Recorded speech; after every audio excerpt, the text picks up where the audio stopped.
Hello. In this video, what I want to do is talk about, as the title suggests, doing battle with multiple choice questions, which sounds like a strange way of wording things, but what we're going to be looking at here is when you look at a multiple choice questions, there's a certain way you should start thinking. You should start thinking about it and deconstructing it, because I think sometimes people don't do well with multiple choice questions because they're not looking at them the right way.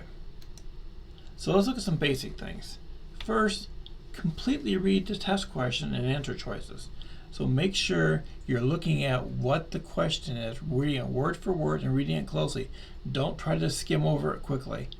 Take the time, because usually you're going to have plenty of time to take a test. Look it over completely, and then read all the answer choices. Don't say, okay, oh, it's A, or oh, it's B. I'm not going to bother reading the other choices. No, read them all, because you want to make sure that you're knowing what the question asks and that you're going to answer it correctly. Another important tip is don't read more into the question. There's a tendency to think, well, the answer could be X if this is also true. Don't do that. A good example is in my abnormal psych class, we look at case studies. And sometimes people, when they're trying to diagnose what the disorder is, and think, well, maybe they had this going on as a child, and this influenced why they developed this way. Don't want to do that. If it's not in the question, don't add it. So all of the information you need to answer the question is in the question. Now, obviously, you need to understand the concept that's being tested, but you don't want to read more into what the question's asking than what it states. And ignoring patterns. Back when we used to do just paper tests, you have your little answer sheet and you have your A, B, C, your answer choices. Well, sometimes there's patterns, like maybe you have 4 answer C's in a row, and you're thinking, oh no, that can't be right. These are randomly done. If I have 4 answers in a row that are C, one of them has to be wrong, because there's a pattern. There shouldn't be a pattern. Don't think that way. First of all, we know from research humans don't understand randomness. I mean, it sounds bad, but we really are bad at identifying random patterns. Take, for example, a coin flip. If you were to flip a quarter 5 times and get 5 heads in a row, most people would think, something's wrong here, you're cheating. You can't get 5 heads in a row. That's not random. It actually is, because each coin flip is independent. And so you could possibly get 5 in a row. The probability of getting 5 heads in a row is low, but they are independent. So we don't always quite understand things random as what they actually are. A good example I like to think about is I have my car, when I listen to music, I have it on a flash drive, and I have it set random to randomly pull songs off that flash drive. And so I've got songs by various artists, and sometimes I'll have 2 songs by the same artist in a row, and think, that's not right, that's not random. Technically it is, but we don't quite understand that. So if you would happen to answer 4 questions in a row or 5 questions in a row with the answer choice B, don't second guess yourself and think, can't have that, because computers think of randomness differently than we do. We're typically wrong, but that's besides the point. First thing you want to look at is keywords. So when you're reading a multiple choice question, you need to find out what are the keywords in that question. So that's the first thing. What are those important phrases? Then we can look at, are there any words that change the meaning? Now this may seem silly to you, but think about words like and. It changes the meaning, because now we're not looking at one thing, we're looking at more than one. Could be 2, could be 3, because we got and. The word and is basically, if you think about it, if you turn it into math, and puts a plus sign there, you're adding something more. Or doesn't. Or it could be this one, could be 1 or 2 or whatever. So it's not all of them. It could be one or another. That makes a difference, but puts a qualifier in there and says, well, what about this? And of course the word not changes it, because now we're saying something is not true. The best, that suggests that there may be more than one answer, but we're looking for maybe the best answer. So maybe there's one better than others. So again, it kind of changes that. Same thing with the word worst. We also want to look for what we call qualifiers. And what I mean by that is words that kind of temper the answer, like must. If something must be, then that means it's very important. If we say it's always, we know it's true 100% of the time. And maybe if they're saying that this is always happening, we might think, probably not. Because we know, at least in psychology, there's very few things that always happen according to a theory. Now, conversely, if we say never, that this never happens, well, then we're saying that there's no chance of it ever happening. And that, again, changes the meaning of the word. Usually, that's much murkier, right? Usually means most of the time, but not all the time. Now we're not so black and white. Often is more vague than usually. We're saying it often happens. So we see the word often, you also know that it might not happen. And generally, again, meaning most of the time, the word may basically means a possibility. There's a possibility this might happen. Seldom, doesn't happen very often. So again, it's important to identify those words, because that's going to make a big difference in what's the message of the question. Let's look briefly at some characteristics of incorrect and correct answers. So we obviously know there's only supposed to be one correct answer in the multiple choice test, and all the other ones are incorrect.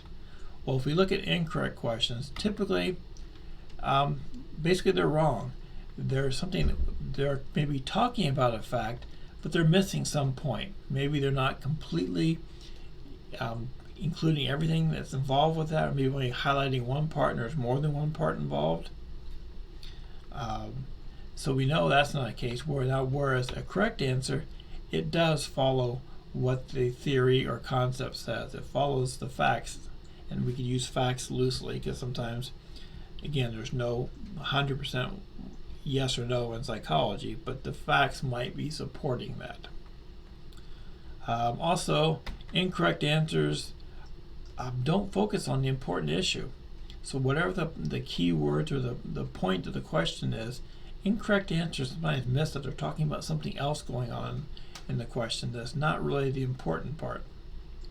But correct answers do focus on what the important issue is. And finally, incorrect answers, their reasoning is not very good. So when we look at what they are arguing, you're thinking, yeah, but that's not quite true in all cases, or whatever you might come up with. So think about blatant contradictions. It could be an example. In other words, it's completely wrong of what you've learned. Goes beyond the facts. Think about, we talked about that just a minute ago. Reading too much into the question. So maybe an incorrect answer goes much further for a theory than it really should. Maybe the theory only focuses on this group of people, but this answer choice is talking about another group of people that the theory was never developed for, right? So that could be a problem. That could give you a hint that it's an incorrect answer. And incorrect answers, a lot of times, sometimes, think about it in psychology, we know sometimes there's controversy about what the right thing is, or explanation. So maybe you have one group of psychologists saying this and another group saying that. And if an answer choice just says that there is just one answer, and you know there was a lot of debate about this issue, then it's probably an incorrect answer, because correct answers are going to have good reasoning. It's going to make sense why that's a correct answer. And so if you pick an answer choice and you can't really defend why that's the right answer, then maybe it's not the right answer. Here are a few other tips. Sometimes when students read a question, they think, oh, that's an easy one. Oh, wait, that's an easy question. I bet you that's a trick question. I bet there's more to this. There really are no trick questions. Students are like, yeah, right, sure, you're just telling us that. You're trying to throw us off the trail. But really, teachers aren't trying to trick you. What students interpret as trick questions are questions that maybe they read over too quickly. So go back to that previous screen. We're looking at the key words. Maybe they read it too quickly and they missed the word not, like saying this is not true. Which one of these is not? And an explanation for whatever. So they're missing those things. And that's where sometimes students think a question is a trick question.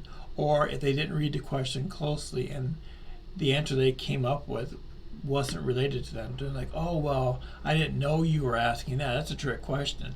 No, maybe you just didn't read the question closely enough. Because again, we're here to help you. We want you to do well. We're not trying to they're never going to pass this test. Here's my most evil question I can ask them. That's not what teachers do. We really don't. Now, another strategy, which will seem odd, but sometimes people know material about that a question is asking, but maybe the wording throws them off, or when they see the answer choices, they're like, oh my gosh, that's just too much information, I'm overloaded. What you can do is if you get overloaded by questions, cover up the part of the question. I mean, even if you're taking a test online, hold your hand up and just block all the answer choices. Read the question and think, okay, what are we talking about? What's the topic? Oh, it's this. What do I know about the topic? Pull up all that information that you know about the topic. Then look at the answer choices. And you might do better because now, instead of stressing out, you're thinking, all right, I do remember something about this. Now I just need to match which answer choice corresponds to what I remember about it. And so maybe it's not as daunting of a task. So again, it's something you can try, and it doesn't take any longer to take the test. You've got plenty of time to take the test. Just think about some questions, they're going to be boom, you know the answer right away. Other ones you may need to reason through. So if we review this, how do we go about understanding a question? First thing, again, read it. Make sure you know exactly what's going on. Are there any qualifiers? Any of those little words like not, must, always, never? Pick those out. Then think about what are the key words or phrases? What's the question really asking? Figure that out, and then you can actually work through and eliminate answer choices if you're not 100% sure what the answer is. So let's look at some practice. Now with these practice questions, we're going to look at 5 practice questions. These are questions that are probably from courses you haven't had or probably won't have. So it's going to be over material that you probably never covered. And I'm doing that for a reason, because I don't want your prior knowledge to interfere with the techniques we're going to use. So if you're reading this like, oh my God, I'd never know that one, you're not supposed to. Here's our first example. Cassie experiences a lot of anxiety while taking tests. In order to help Cassie reduce her test anxiety on future tests, Cassie's tutor teaches her coping skills to help her more effectively deal with anxiety and improve her self-confidence. The process used by the tutor can be referred to as blank. All right, so we have, in this case, 5 choices that we could choose from as how to fill that blank in. But first, let's look at what the keywords are. So if you want to pause the video and find the keywords on your own, you're welcome to do that. So if we look at this, what are the keywords or phrases? Reduce her anxiety. I mean, you could include test there if you want to, it doesn't really matter. We're trying to reduce her anxiety or reduce her test anxiety. That's the keywords. Now, when we look at these answer choices, we're going to use a technique called morphemes. I shouldn't say technique's not called morphemes. Morphemes is a term in linguistics, and if you're wondering, it's spelled M-O-R-P-H-E-M-E-S, morphemes. And what morphemes are, they're the smallest unit of language that has meaning. Now that sounds strange, but think about that can include root words. So if you take a word and you break it down, like here's effectively. Well, what's the smallest word that you can make out of effectively? Well, effect. That's the smallest word. So effect has meaning by itself. It has a meaning to it. If you do IVE, that making effective. I'm thinking about other uses of words there. That has a meaning too. I don't know exactly what it is, but it does. ly has a meaning when you add that to a word. Or think about something like, here's the simpler one, adding s to experience. S by itself is not a word, but it is a morpheme because, adding an s tells you that there's more than one. So experiences, so we're talking about plural, or like coping skills. We see there's more than one skill. So use these morphemes like self-confidence. Self has meaning. Confidence has meaning. You can't really break confidence down into anything smaller. And so that's what we're trying to do. So let's do that here. Psychoanalysis. Okay. One morpheme is the prefix or the word part psycho. Now, of course, we know most people in the general public think psycho means crazy. Well, it really doesn't. Psycho means the mind. Because think about psychology. Psychology is not the study of crazy. Think about ology means study of. Well, psychology is the study of the mind, right? So psycho means mind. Analysis, we know that comes from a smaller word of analyze. What does it mean if you analyze something? It means you really look at it, you kind of pick it apart, and you really try to think about it. Is that what's going on here? You're trying to help her reduce her anxiety? Doesn't really sound like it, but it could be. So we can put a question mark by that. Let's move on to answer choice B, learned helplessness. Okay, we know what it means to be helpless. You feel like nothing you do makes a difference, right? There's nothing you can do. Well, if you learn that, it must mean you've had past experiences that led you to feel helpless. Okay, well, we don't know about that. We just know that she has a lot of anxiety while taking tests. We don't see anything about her past. It doesn't say that she's had trouble in the past of doing well in tests or whatever. We don't know that. I mean, we could read into that, but again, don't read into the question. So, learned helplessness. And if we're just looking at a process to help her, teaching her to be helpless doesn't sound like it'd be a way to help her out, so we can definitely rule that out. Flooding. Okay, that is an actual term, and it's actually a therapy term, but we don't know that yet. So flooding, I don't know. Well, what's a flood? Let's break this into the morpheme here. Well, what's a flood? We know a flood is a sudden onset, like in nature. A flood is a lot of water suddenly comes in and overwhelms an area. Well, we don't see anything about her anxiety suddenly coming in large quantities and overwhelming her. We just know she has some. But it doesn't say like, oh, it just all of a sudden jumps up on her during a test. We don't see that. So we could put a question mark by that, but you probably could rule it out. Stress inoculation. Well, okay, never heard of that. But we know what stress is. Anxiety, stress. Part of stress is experiencing anxiety. That's a possibility. Inoculation. Well, what does it mean to inoculate? Well, inoculate, well, only thing I can think of is getting shots as a kid to inoculate you or to help prevent you getting things like polio or chicken pox, things like that. Well, that's what I think of when I think of inoculation. So what's an inoculation? Well, maybe it's trying to prevent you from experiencing some kind of thing. So trying to help prevent you from experiencing stress, or maybe get you prepared for it because you've already got antibodies in your system for that disease. Well, maybe help preparing you for the stress. Okay, that's a possibility. Avoidance training. So we'll leave that one. Avoidance training. If you avoid something, it means you stay away from it, right? Well, teaching her to stay away from what? Tests? Well, that's not going to work. So we could rule that out. So we're left with 3, but 2 of them we have questions about. This is the only one that on the surface seems to make sense because stress is connected to anxiety, and we're trying to make her less vulnerable to stress. So, okay, and that is the right answer. But again, we didn't have to know what the term meant. We could kind of reason it out. And that's what I'm hoping you'll learn from this video, is that sometimes if you just think things through, you can use some critical thinking skills and work your way through it.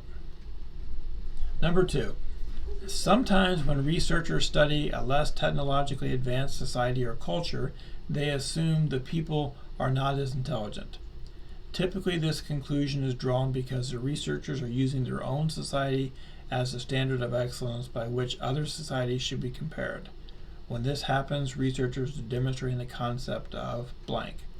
Okay, that's kind of wordy, but again, think about it. That's the way your textbook talks. And we want to be able to learn to take that and break it down into something simpler. And that's what you're always trying to do as you're studying.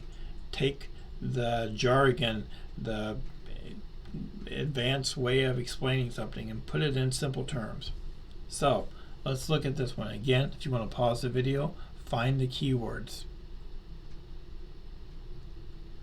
In our case, for this question, the keywords or phrase is researchers are using their own society as a standard of excellence. Okay, now if you wanted, you could also include the idea of comparison, but this is really the kind of main point. All right, let's look at our first answer choice, modesty bias. Well, first, let's go with bias. We know a bias is you already have some kind of idea about what's going on. So that could be a possibility because they are kind of biased. But a modesty bias. Well, what does modesty mean? Well, that could be a tough one, but sometimes when we think about modesty, we might think about how people dress. Like my shirt. You could say this is a modest way of wearing it because all the buttons are buttoned up. I could unbutton them all up, unbutton all of those. But you could say this is more modest. Well, all right, modest usually means, you're kind of holding back. You're not doing everything. And so you're kind of holding back with bias. They're not really holding their bias back. they're being biased right out there, so that doesn't seem to really fit. Multiculturalism. Look at the morpheme of multi. Multi means many, many cultures. Well, there's no idea, but many cultures are focusing on their own culture. So we could rule out multiculturalism. Ethnic cleansing. Now, if you don't already know what this term means, let's just think about it.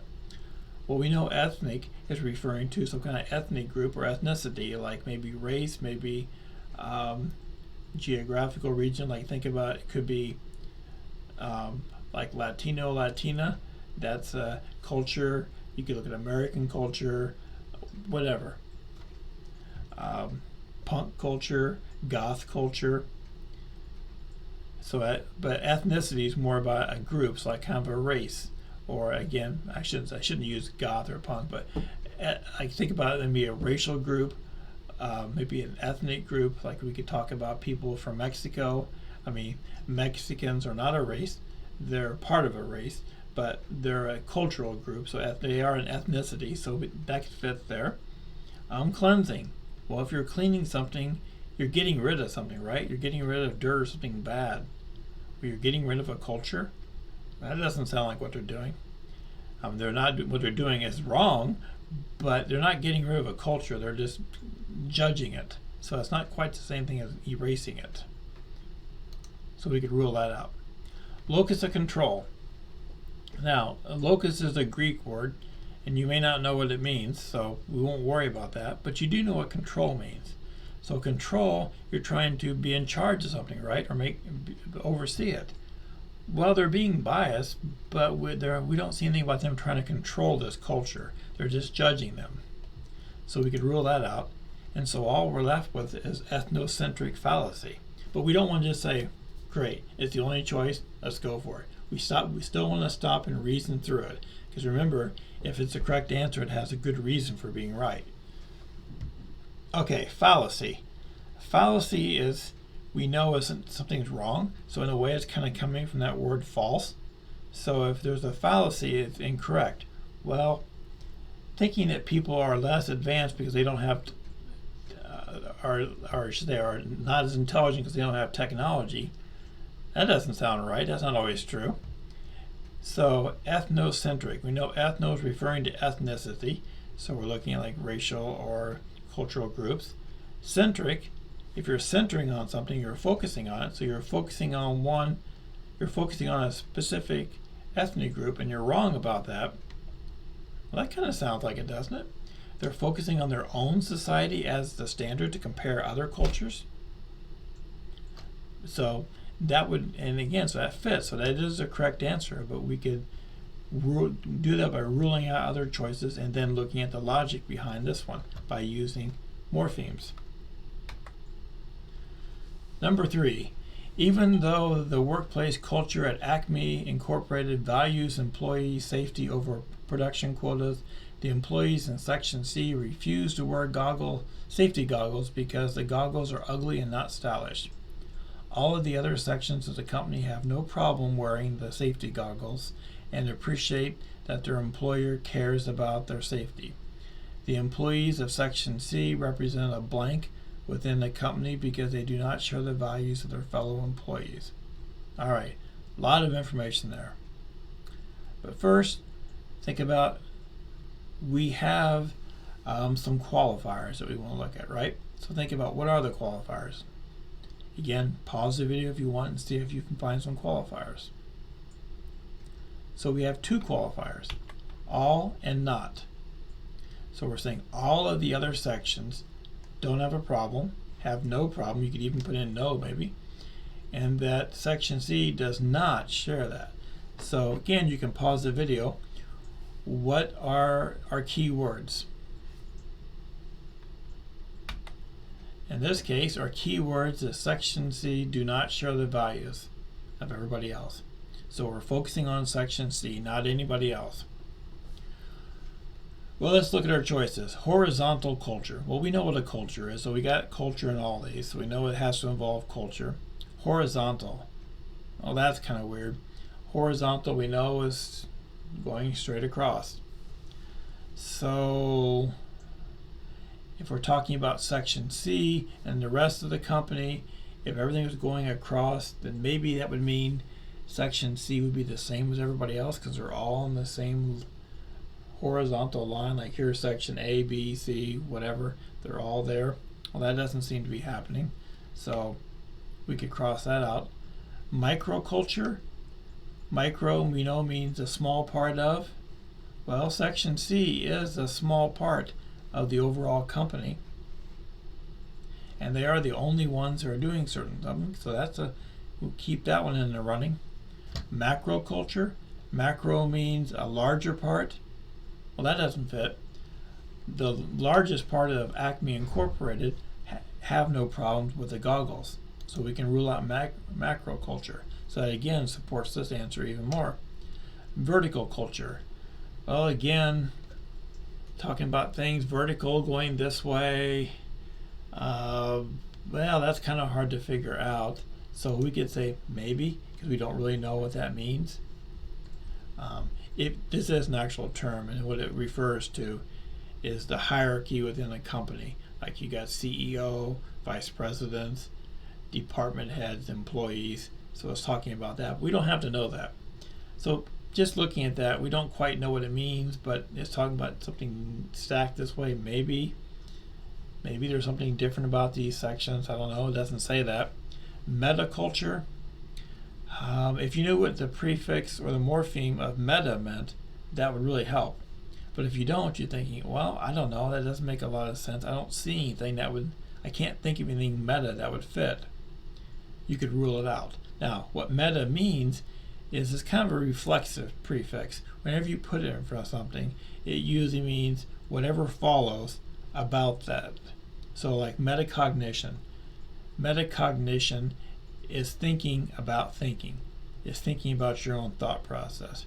Meta memory is your memory of how your memory works. So there's that kind of going back and forth. So this would be culture about culture.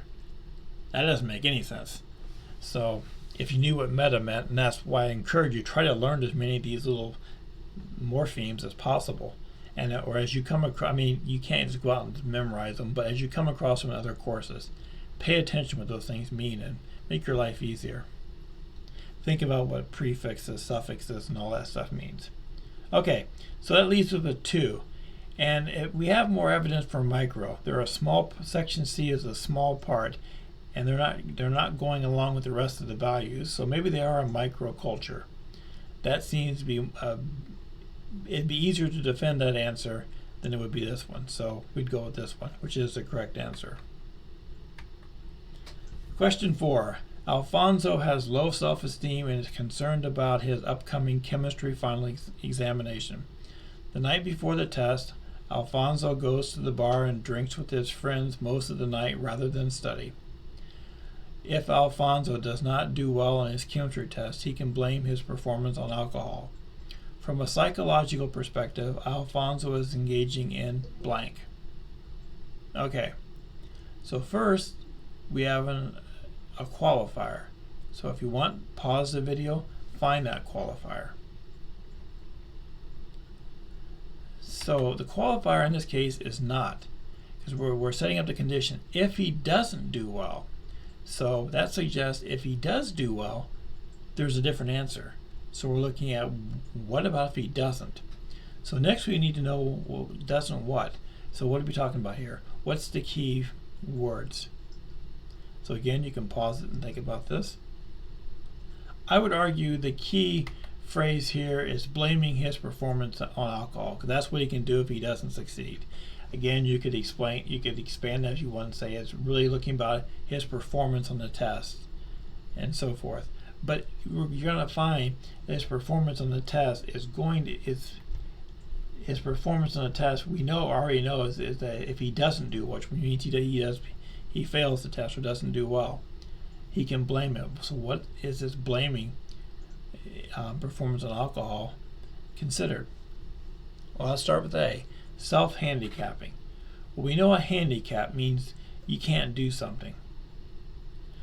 And if you know sometimes, like sometimes in sports, they use the term handicap. Like if somebody is much better than somebody else, like you got an expert playing a novice, sometimes the experts will handicap themselves.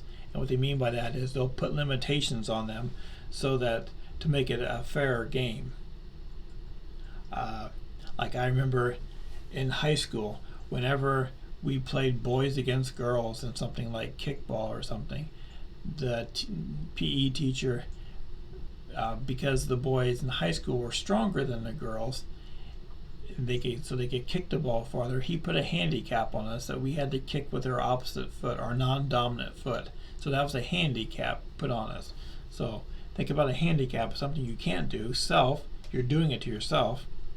And so we can think about, well, is Alfonso doing something to himself? Well, he's not studying, and he's going out with his friends, so that's a possibility. So we'll keep that in the running. Social loafing. Well, we know social means it has to happen in a social setting. Now, granted, he is going to the bar, but what we're looking at is if he doesn't do well on the test. Well, how you do on the test is individual. He's not doing it as a group test. So he's doing it individually. And what's his performance? So social doesn't fit. Loafing, we might think, well, it fits because he's not doing any work. But again, we're talking about his test performance. And so social loafing really wouldn't fit. Social facilitation, again, happening in public. What's it mean to facilitate? Well, facilitate means make something easier. Facile actually means how easy something is. That's kind of the true morpheme of facilitate. And if you facilitate, you're helping somebody. So how can this help? He's not doing anything that's helping him in a social setting. So we could rule that out. Downward social comparison, rather complex term, but here we're talking about comparing. He's comparing himself to somebody else in a social setting. Well, there's nothing here about a comparison, so we could rule that out. And downward would suggest you're looking at somebody that's maybe worse off than you. So that doesn't make any sense at all. So that can't be right. Self-monitoring. Well, if you're monitoring yourself, it means you're paying attention to what you're doing. There doesn't seem to be any evidence that he's paying attention to what he's doing. Because it just doesn't relate. If he's paying attention, he'd know he should have studied. And again, blaming performance on alcohol, that's not really the idea. What we talk about self-monitoring, where you're keeping track of how you're doing something, because this is after the fact. This is more in the process of it. so we could rule that out. And so we're left with self-handicapping. But again, it's not just process of elimination. It makes sense that he's doing something. He's handicapping himself on doing well in the test by not studying. And then if he says, well, he didn't do well because the alcohol, if he blames the alcohol, then that gives him a reason for not doing well. It's like he's handicapping himself. It's just like in kickball, that you're using your non-dominant foot to kick. You're making it harder on yourself to do something. Well, drinking too much is the same kind of idea. Our final example. This one's a little bit more complex because we got to do a little more thinking. The Chinese language is different from the English language because Chinese has one symbol representing one word or a couple words. Chinese can be considered as a or an blank writing system. Okay, so we think about what are our key words. In this case, it's a little more complex, but our key words are different, and the idea that one symbol representing a word or a phrase. So that's what we're talking about. What does it mean when you have one word that represents or one symbol that represents a word or a couple word or a phrase? So if you look at alphabetic, well, think about what the alphabet is. Alphabet is letters. We have to take all these different letters to make one word. That's not the same thing as what you see with Chinese. It's got, some kind of one character, and that one character isn't just one word. It might be a phrase. It might mean something, more than one thing, more complex things. So it's not the alphabet in the way we think of it. It's not like, I think about these, you can't put these and put the S here, put the N over here, and draw a picture with it. So that doesn't fit. Shoot. Sorry. Ignore that. Someone's calling me. Logographic. That's kind of odd too. But let's think about what a graphic is. We don't know what a logo is, but we know what a graphic is. A graphic is a picture, right? Well, a symbol is a picture, or a symbol can be a graphic. Now, logo, again, we don't quite know, but again, here's another example. If you learn some of these morphemes as you take your different classes, you'll find logo is a Greek word that means word. It means word. Nyack used to have a school newspaper called Logos, words. And sometimes you'll see that. So whenever you see the word logo, or I should say the morpheme, it means a word. Okay, so word, picture. But let's say we didn't know that. We just knew picture. So that's a possibility, because it's talking about a picture or a symbol. A symbol and a picture is pretty close. Phonemic. What's a phoneme? Well, think about when you're learning about how to write and speak. Phoneme is a speech sound, how a word sounds. Well, there's nothing here about the sound of a word, so that can be ruled out. Syllabic. The root word here would be syllable. Syllable are parts of the sound of a word. Well, we're not talking about that. We're talking about a symbol. You can rule that out. Tectonic. We don't really know what that word means, but if you knew geology, you know it's a geology term which wouldn't relate to this, so you could rule it out. But otherwise, you might think, well, I can't think of any good reasons of what this word means, so it probably isn't right. And that really kind of leaves you with logographic, which is the correct answer, because again, the way it's broken up, logo means word, picture word, symbol.